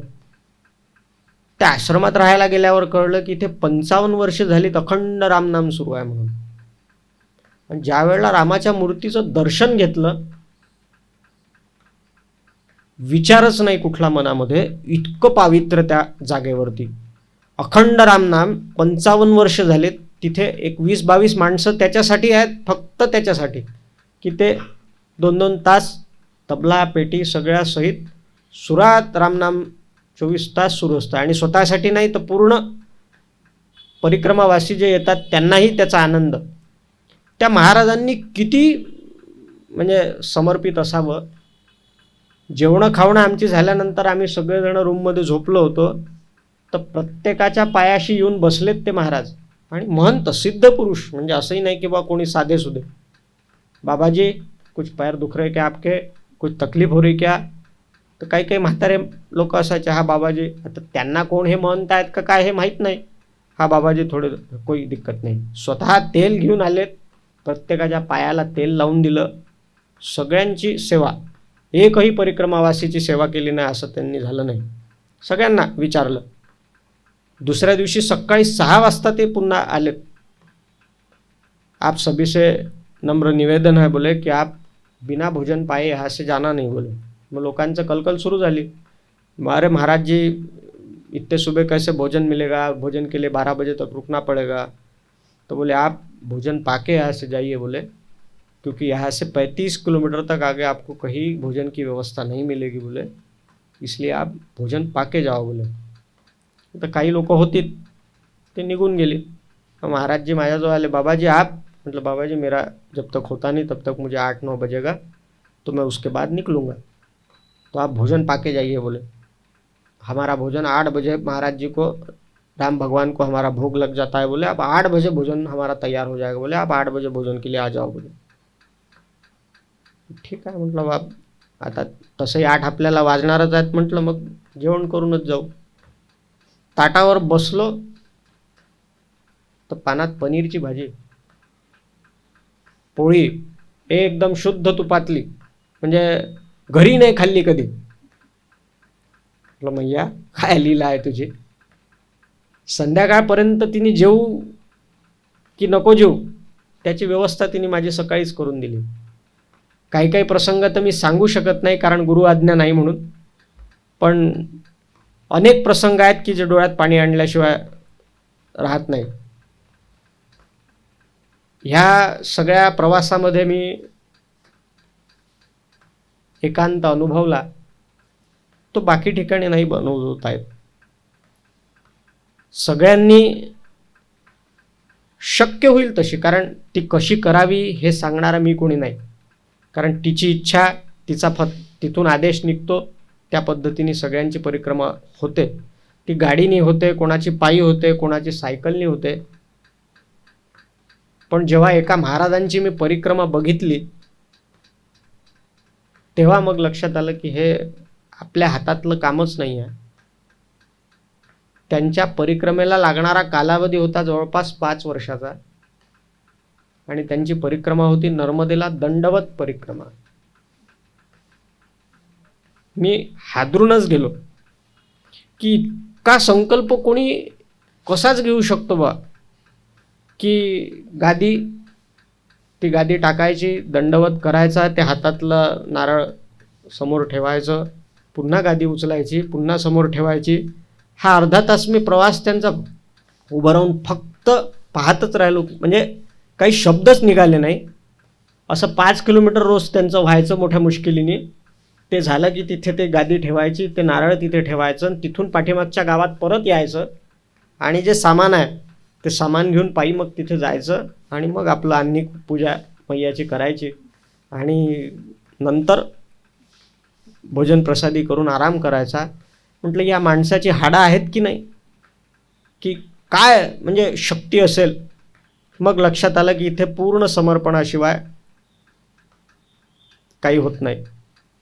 ज्या ज्या वेळेला समर्पण करावं तेव्हा तिथे ते करून घेते, जिथे तिला परीक्षा घ्यायची असते तिथे ती परीक्षाही घेते, आणि अशा पद्धतीने ती परिक्रमा तिच्याच इच्छेने पूर्ण होते। तुम्ही ठरवणारे, तुम्ही करणारे, तुम्ही हे काहीच तिथे चालत नाही, पण तो अनुभव घेण्यासाठी मात्र प्रत्येकाने जावं। इथून आपल्यापैकी कोणी जर गेलं तर मी हे आवर्जून सांगेल की कुठलीच तयारी करून जाऊ नका। म्हणजे 8 किलोमीटर नंतर लोकांच्या डायऱ्या मी पाहिलेल्या आहेत परिक्रमेमध्ये, की या गावात हा आश्रम आहे, त्या गावामध्ये तो आश्रम आहे, आज इथून इतकं चालायचं। त्याला मजा नाही। मी अगदी ब्लँक गेलो होतो। म्हणजे कधी कॉलेजमध्ये असताना 2 पुस्तकं वाचली ज्याच्यामुळे माझ्यामध्ये ही प्रेरणा उत्पन्न झाली, की त्यातलं एक होतं गोनी दांडेकरांचं कुण्या एकाची भ्रमणगाथा, आणि दुसरं पुस्तक होतं कुंटेंचं नर्मदेहर। या 2 पुस्तकाच्या व्यतिरिक्त मग मी तिसरं पुस्तकही वाचलं नाही। माझ्या घरी पुस्तकं 8-10 आणून ठेवलेली आहेत, सगळं आणलेलं आहे, पण वाचलं नाही मी। गावाचं नाव काहीच नाही। कधी कधी असं व्हायचं की 3 रस्ते लागायचे, आता कुठे जावं। बऱ्याच लोकांना तिथे उभं राहून वाट बघावं लागायची, कारण रस्ता चुकला, प्रवाहाला कुठे काही गडबड झाली, आपण चुकीच्या दिशेने गेलो तर भरकटत जाऊ म्हणून। पण महाराजांची कृपा बघा माझ्यावर एवढी की मला अर्धा किलोमीटर सुद्धा रस्ता चुकलो म्हणून फिरून यायचं काम पडलं नाही। जिथे जिथे अशी द्विधा मनस्थिती आली किंवा आता आपल्याला ह्या 3 किंवा ह्या 2 रस्त्यापैकी आता जायचं कुठे असा विचार येत नाही, तर समोरून कोणीतरी यायचं, अरे बाबाजी इधर से नहीं, आप यहाँ से चल जाइए ये. पण महाराज किती. आणि मग लक्षात आलं की भगवंत साक्षात येऊन दर्शन देत नाही, तो दर्शन ह्या स्वरूपामध्ये देतो. मला मैया मिळाली की नाही अनेक जणांनी प्रश्न विचारला. मी प्रत्येकाला सांगितलं की बा माझी ती पात्रता नाही, कारण तिने दर्शन दिलं असेल तर तेवढी ओळखण्याची माझी पात्रता नाही, पण ती असल्याची अनुभूती मात्र तिने मला प्रत्येक वेळेला दिली. आणि सद्गुरूंना सांगून सगळं केल्यामुळे पायाच्या नखाला सुद्धा माझ्या धक्का लागला नाही. लोकांच्या पायाची नखं तुटली, कोणाच्या पायाला प्रचंड फोडं झाली, कोणाला आणखीन काय काय त्रास, कोणाची बेंबीच सरकल्यामुळे चालणंच होत नव्हतं, असे अनेक त्रास मी तिथे बघितले. त्या मानाने मी खूप म्हणजे राजयोगी होतो त्या, असं म्हणायला हरकत नाही. माझा राजयोग होता तो 4 महिने, की मला कुठलाही त्रास झाला नाही. मी ते जे आनंद जो लुटला तो यथेच्छ लुटला, जो दुसऱ्या कोणाला मिळेल असं मला वाटत नाही. महाराजांच्या आज्ञेवरनं आता या ठिकाणी थांबतो. तुमच्यापैकी कोणाला काही प्रश्न असतील तर तुम्ही विचारू शकता.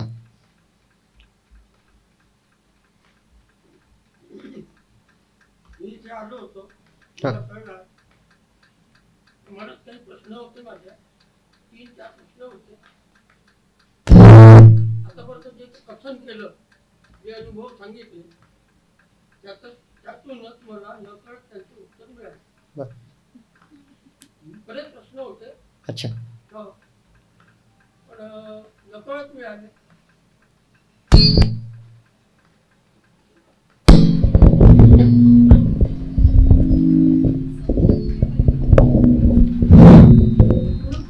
आज 2007 मला भाग्य हे लाभलं की मी गुरुचरित्र वाचतो आहे. गुरुचरित्र वाचायच्या आधी मला अशीच भीती दाखवली होती की असं करायचं तसं करायचं, असं केलं नाही तर त्याचा विपरीत परिणाम होतो. पण माझे गुरुतुल्य मित्र, तबला शिक्षक, मी ज्यांच्याकडे तबला शिकायला जायचो, ते गुरुरूपात मला लाभले. आणि मग तो जो प्रवास सुरू झाला तो आस्थागायत सुरू व्हायचे अनेक अनुभव आले. केदारनाथला ज्यावेळेस प्रलय झाला त्यावेळेस मी तिथेच होतो. म्हणजे 15 जूनला तो प्रलय सुरू झाला आणि 15 जूनच्या सकाळी मी केदारनाथ सोडलं होतं. आणि एक दिवस जर इकडचे, म्हणजे मी 14ला चढलो आणि 15ला सकाळी उतरलो, ते जर मी 15ला चढलो असतो, असे पुष्कळ. आता म्हणजे या एका महिन्यामध्ये मला माणगावला जायचा पण योग आला. तर हे असे भरपूर आहेत. आणि गुरूंची कृपा आहे की आज मी आलो आणि मला त्या प्रश्नाचे सर्व उत्तरं नकळत मिळाले. गुरुची कृपा आहे.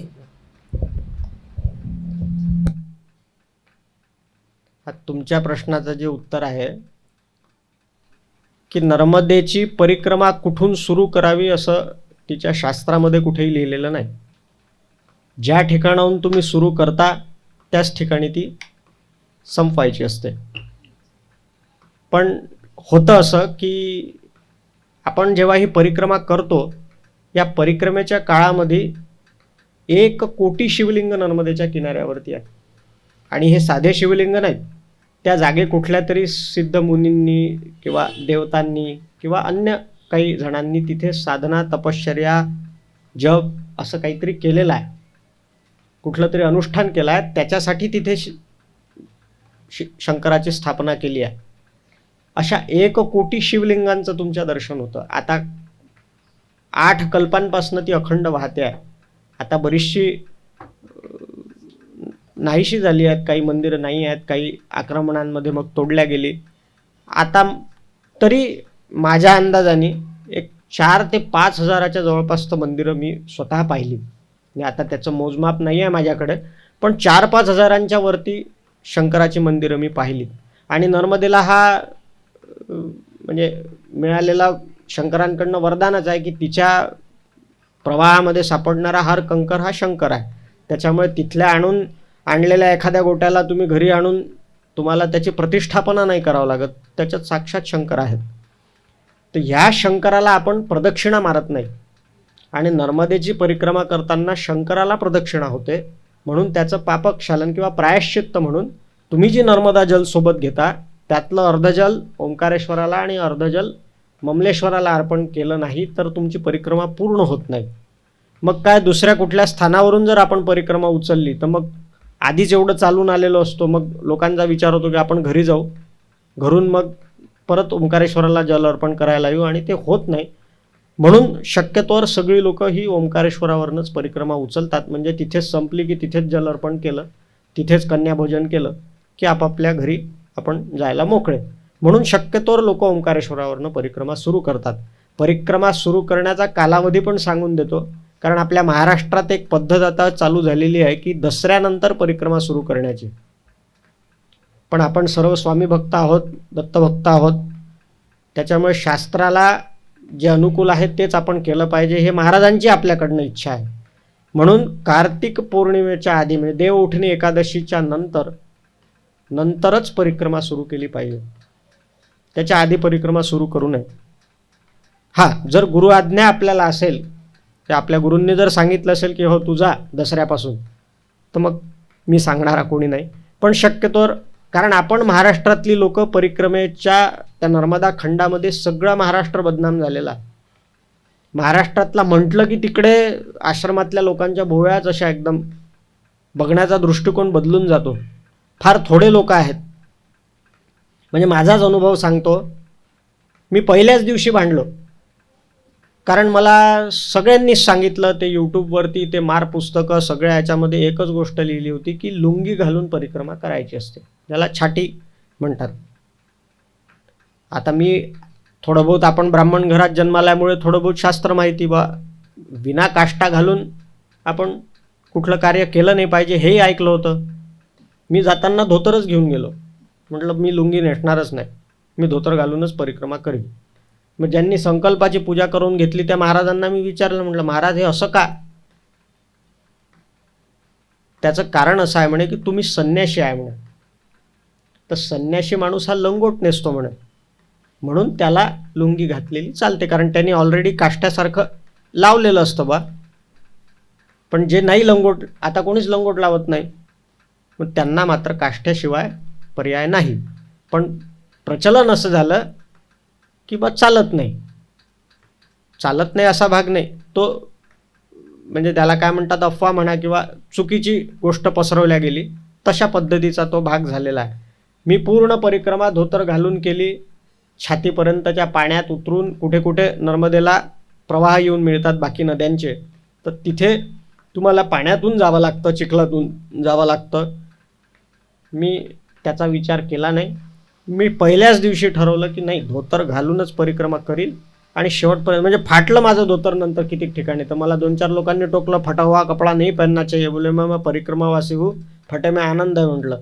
मी दुसरं जोपर्यंत घेण्याचे माझे पैसे माझ्याजवळ जमा झाले नाही, मी फाटकंच धोतर नेसून फिरलो, पण धोतराशिवाय परिक्रमा नाही केली.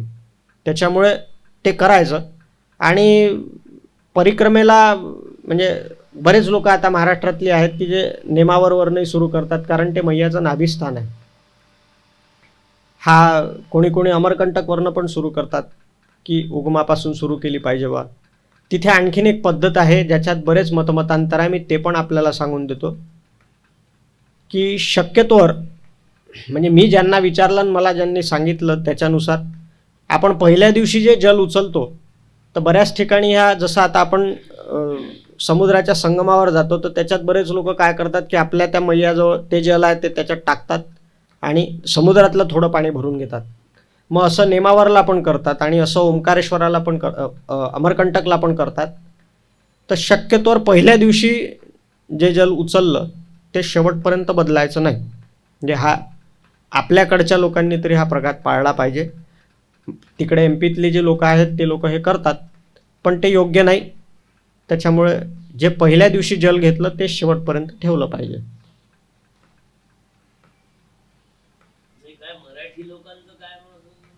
मराठी लोकांच्या वर्तणुकीमुळे आणि अस्वच्छतेमुळे, अस्वच्छ राहण्यामुळे मराठी लोकांबद्दलचा तिकडच्या लोकांना फार राग आहे.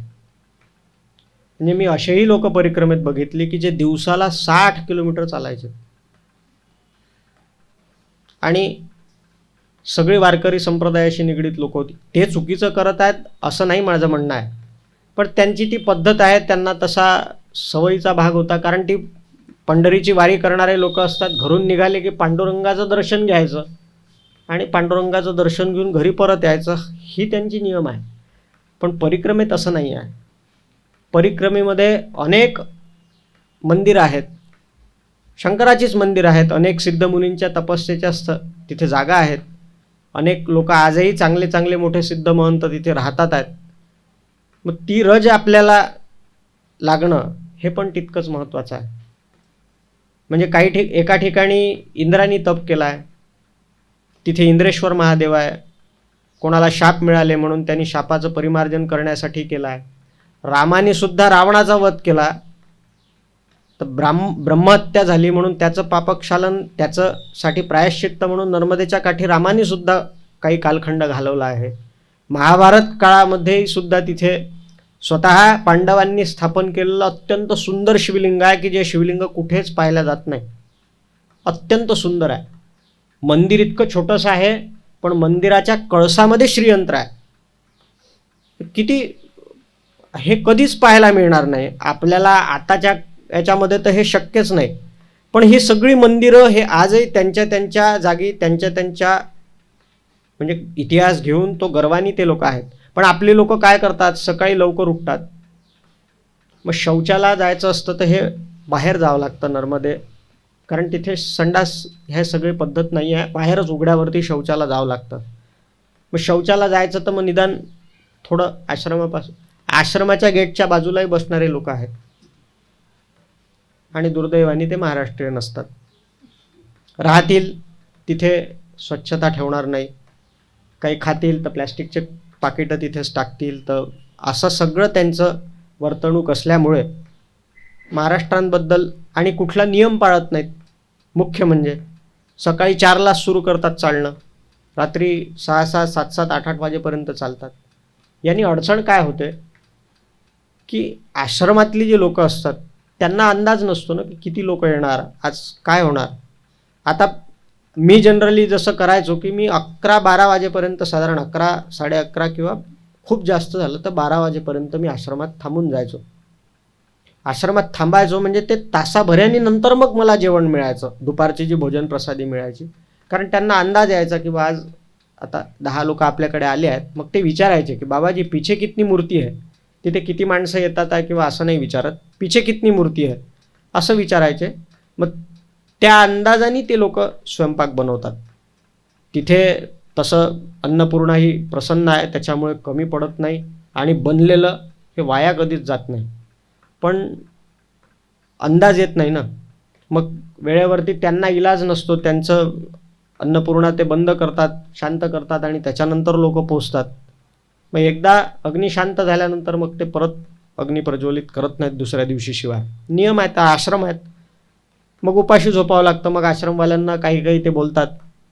काही जण असे आहेत की चार्जर लगाने के लिए जगह है क्या, हे आश्रमाच्या दारातून त्या महंतांना विचारतात, चार्जर लगाने के लिए जगह है क्या, सोने के लिए हमको वो तकिया मिलेगा क्या, ये मिलेगा क्या, पंखा है क्या, असं विचारपूस करणारे लोक आहेत आणि दुर्दैवाने ते महाराष्ट्रीयन आहेत. म्हणून थोडं ठरवा, थोडं करा, पण पूर्ण त्या लोकांच्या श्रद्धेला कुठेही तडा जाणार नाही असं वर्तन आपल्याकडनं त्या काळामध्ये झालं पाहिजे. आणि ते महाराष्ट्रातल्या लोकांकडनं होत नाही, म्हणून महाराष्ट्र तिथे आता बदनाम झालेला आहे.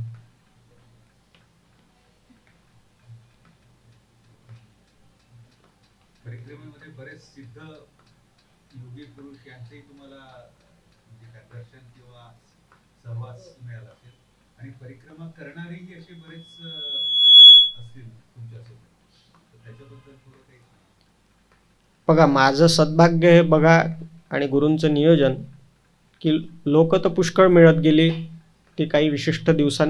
आणि एक असतं की मैया 2 माणसं एकत्र कधीच नाही चालवत. म्हणजे तुम्ही दोघं जण नवरा बायको जरी असलेत तरी तुम्ही पूर्ण परिक्रमा दोघा मिळून करू शकत नाही. कारण ज्याच्या त्याच्या प्रारब्धानुसार ती तसं तसं त्याला देते. तर एक दिवस का असेना किंवा एका रात्रीसाठी का असेना ती ताटातूट नवरा बायकोची सुद्धा ती त्या करतेच, कारण तिला तसं द्यायचं असते. त्याच्यामुळे कोणी कोणाच्या सोबत थांबत नाही आणि कोणी कोणासाठी थांबत नाही. आणि नर्मदा परिक्रमेचा नियम आहे, एक निरंजन दो सुखी तीन में खटपट चार दुखी. म्हणजे एक आहे तो आनंदी आहे, एक निरंजन, दो सुखी चला एकाला एक आधार म्हणून, तीन में खटपट मग हा म्हणते मला इकडून जायचा, तो म्हणते मला तिकडून जायचा, तो म्हणते नाही आपण असं करू नये, आपण सकाळी 4 वाजताच्या ऐवजी 6 वाजता करू.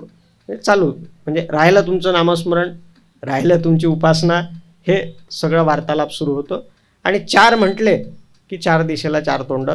त्याच्यामुळे एक निरंजन बस, फार तर फार 2 सुखी, हाच नियम घेऊन परिक्रमा करायची. आता माहिती नियम नव्हता, मग एका आश्रमात गेलो. आश्रमात गेल्यानंतर मला तिथल्या महाराजांनी सांगितलं की लघवी जेव्हा करतो, आता किनाऱ्यावरनं चालायचं बऱ्याच वेळा काम पडतं, तर लघवी करण्यापूर्वी 3 वेळा टाळी वाजवली पाहिजे. आता हे काय माहीत आपल्याला, आपलं घरी आपण कधी याचं काही कामच पडत नाही. आता मग माझा पुन्हा चौकस, महाराज ते टाळी का वाजवली पाहिजे बा लघवी करायच्या आधी? म्हणे बेटा त्याचं असं आहे म्हणे की ही पावनभूमी आहे म्हणे. या काठावरती, दोन्ही काठांवरनं हजारो वर्षापासनं अनेक सिद्ध पुरुष म्हणजे अदृश्य रूपामध्ये इथे तपश्चर्याला बसले आहेत म्हणे. तू लघवी करशील, तू त्यांच्या अंगावर लघवी करशील तर ते टाळी वाजवायची तर ते बाजूला सरकतात म्हणे, आणि तुम्हाला जे काही तुमचं करायचं आहे ते करायचं आणि मग जायचं. म्हणजे उत्तरही अशी मिळालीत की ज्याच्यावर पुन्हा प्रतिप्रश्नच निर्माण झाला नाही. अशी उत्तरं मला मिळाली जी म्हणजे कदाचित घरी राहिलो असतो तर मला ती मिळाली नसती, पण तिथे मला ती मिळाली. बरेच आश्रम सिद्ध पुरुषांचे हो. त्याचा काही असा नाही, आश्रमांमध्ये आता काय झालं आहे की आता म्हणजे फार म्हणजे अशी जी चांगली आश्रमं आहेत अशी फार कमी राहिली आहेत आता. की म्हणजे ज्यांच्या म्हणजे आश्रम तसेच सगळेच आश्रम नावानी आहेत, पण जिथे उपासनेचा मुख्य धागा उपासना आहे आणि जिथे उपासनेला प्राधान्य आहे, बाकी गोष्टींना नाही, अशी उपासना करणारी फार कमी जागा आहे. बाकी आता सेवा म्हणून सगळीकडे चालतं, पण उपासना जिथे होते असे फार कमी आश्रम आहेत.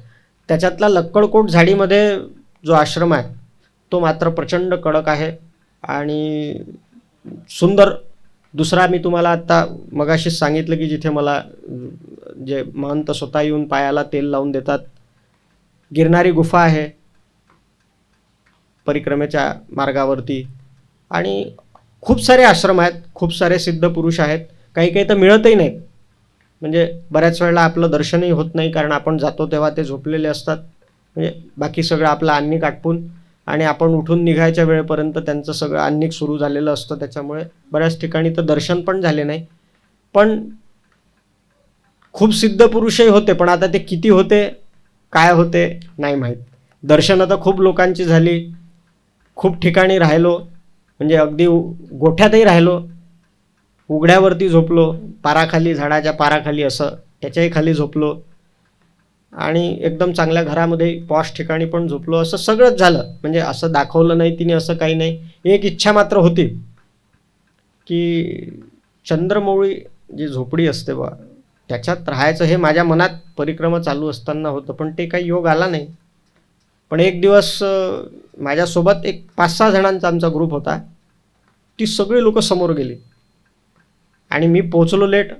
माझं अन्निक आटपून मला निघायला ते उशीर झाला, आणि आता लक्षात आलं की इथून 2 किलोमीटर समोर जाईपर्यंत आपल्याला सूर्यास्त होतो, हे जमणार नाही. मग मी तिथेच शेतात काम करणाऱ्या एका बाबांनी मला आवाज दिला, बाबाजी क्या हो गया? बोले आप ऐसा सोच में दिख रहे. बोले. म्हटलं बाबाजी अब आगे जा नहीं पाऊंगा, ऐसा सी बात. अरे कोई दिक्कत नहीं, यहाँ एक महाराज जी रहते उनके हाथ चले जाओ. बोले. गेलो व 8x8ची खोली नव्हती त्यांची, ज्याला समोरून काहीच नाही, फक्त 3 बाजूनी भिंतींवरून स्लॅब असं म्हणून एक घर त्यांना छोटंसं बांधून दिलं होतं. पाठीतून वाकून गेलेले होते ते. आता त्यांचं नावही नाही माहीत मला काय, ते विचारायची हिंमतही झाली नाही माझी. लाईट नाही, बाजूला त्यांचा अखंड धुना पेटलेला होता. आपल्या तरोट्याचं याने करून तिची छोटीशी खोली काढलेली होती त्याच्यामध्ये, तिथे त्यांचा धुना होता आणि ती त्यांची उपासनेची जागा होती. मला म्हणे बाबाजी आप अंदर सो जाओ बोले. म्हटलं बाबा याच्यासारखं पुण्य नाही, चंद्रमौळी झोपडीच. म्हटलं आज मैयाने आपली ही इच्छा पूर्ण केली. मग त्या बाबांनी मला विचारलं भोजन क्या पाओगे. अगदी वाकून गेलेले. मला त्यांच्याकडे पाहिल्यावरती काही जेवण करावं अशी इच्छाच नाही झाली. म्हटलं बाबाजी आप आज मेरा उपवास है, आज मैं पाके निकला हूँ, तो अभी आज नहीं कुछ खाऊंगा. पण प्रेम बघा त्यांचं किती. स्वतःचं जेवण झाल्यानंतर एवढ्या अंधारामध्ये चुलीवरती त्यांनी माझ्यासाठी शेंगदाणे भाजले. आणि लाईट नाही बरं, म्हणजे अगदी काळाकुट्ट अंधार. लाईट नसताना म्हणजे दाणे जळले नाहीत की काहीच नाही. म्हणजे किती साधना.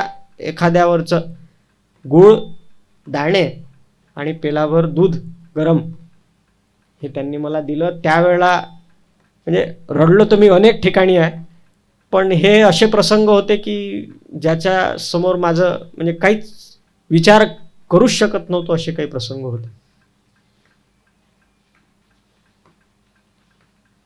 अजून कोणाला काही विचारायचं असेल? आजच्या कार्यक्रमाचं आपण लाईव्ह हे पण करतो आहोत. अच्छा. त्यामध्ये सोनाली अलकरी आहेत. त्या विचारतायत की एकंदरीत पूर्ण याला किती साधारण दिवस लागतात. बघा असं मी पहिलेच सांगितलं, मगाशीच सांगितलं की ठरवून तुम्ही काहीही करू शकत नाही. आता काय झालं आहे की नर्मदा मैयावरती अनेक ठिकाणी आता वेगवेगळ्या पद्धतीचे धरणं बांधल्या गेल्यामुळे डूब क्षेत्र खूप मोठं झालेलं आहे. सगळ्यात मोठं डूब क्षेत्र आता सरदार सरोवराचं झालं आहे. त्याच्यामुळे आता नर्मदा परिक्रमा ही 3268 किलोमीटरची आहे. म्हणजे तुम्हाला पूर्ण परिक्रमा करण्यासाठी 3268 किलोमीटर पायी चालावं लागतं. आणि हा थोडा शारीरिक याचा सुद्धा भाग आहे की आता एखाद्याच्याकडनं म्हणजे मी सांगितलं ना की माझं सुरुवातीला पहिल्या दिवशी मी 8 किलोमीटर चाललो आणि शेवटच्या 15 दिवसामध्ये, कारण घरी जायची आणि नोकरी आता जाते का काय अशा परिस्थितीवर असल्यामुळे अगदी 43-44 किलोमीटरसुद्धा मी एका दिवसाला चाललो आहे.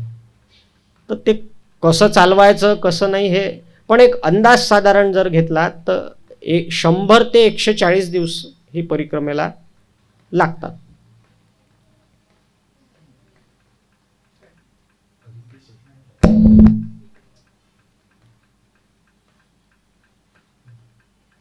अवधूत चिंतन श्री गुरुदेव दत्त.